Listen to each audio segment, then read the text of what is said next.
শাহনাজ রহমতুল্লাহ অর্ধশতকের ক্যারিয়ারে তিনি গেয়েছেন ৫০০রও বেশি বাংলা গান। বিশেষ করে দেশাত্মবোধক গানে তিনি ছিলেন অনন্য, অসাধারণ। প্রেমের পংক্তিও মোহনীয় রূপ পেয়েছে তার কণ্ঠের জাদুতে। বলা চলে যে ৩ প্রজন্মের কাছেই তিনি প্রিয় শিল্পী। প্রয়াত তার ২ ভাইকেও আপনারা হয়তো চিনেন। তার এক ভাই ছিলেন চিত্রনায়ক জাফর ইকবাল এবং অন্যজন সুরকার ও সঙ্গীত পরিচালক আনোয়ার পারভেজ।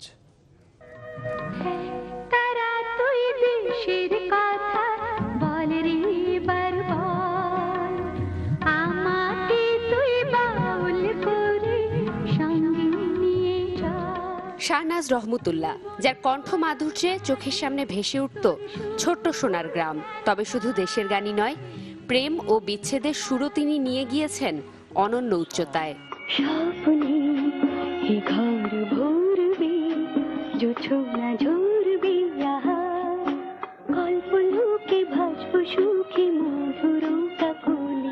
উনিশশো ১৯৫২ সালের ২রা জানুয়ারি জন্ম নেন শাহনাজ রহমতুল্লাহ। শৈশবেই সঙ্গীতে হাতেখড়ি। মাত্র ১১ বছর বয়সে প্লেব্যাক করেন নতুন সুর চলচ্চিত্রে। ১ বছর পরই প্রথম গান করেন টেলিভিশনে।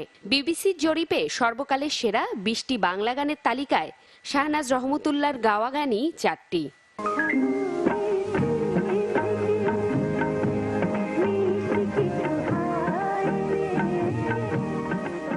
৫ দশকের ক্যারিয়ারে রেডিও, টেলিভিশন ও চলচ্চিত্র মিলিয়ে তার গানের সংখ্যা ৫ শতাধিক।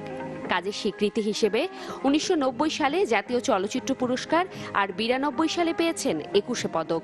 এর বাইরে পেয়েছেন দেশি বিদেশি আরও অনেক সম্মাননা। শনিবার রাতে রাজধানীর বাড়িধারায় নিজ বাসায় মারা যান বাংলা গানের এই কিংবদন্তি। প্রিয় শিল্পীর হঠাৎ চলে যাওয়ায় স্তব্ধ স্বজন, দীর্ঘদিনের সহকর্মী ও সুহৃদরা।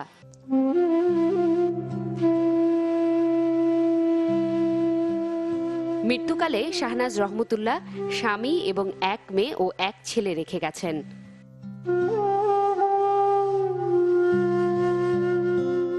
জুমাতুল বিদা, চ্যানেল 24।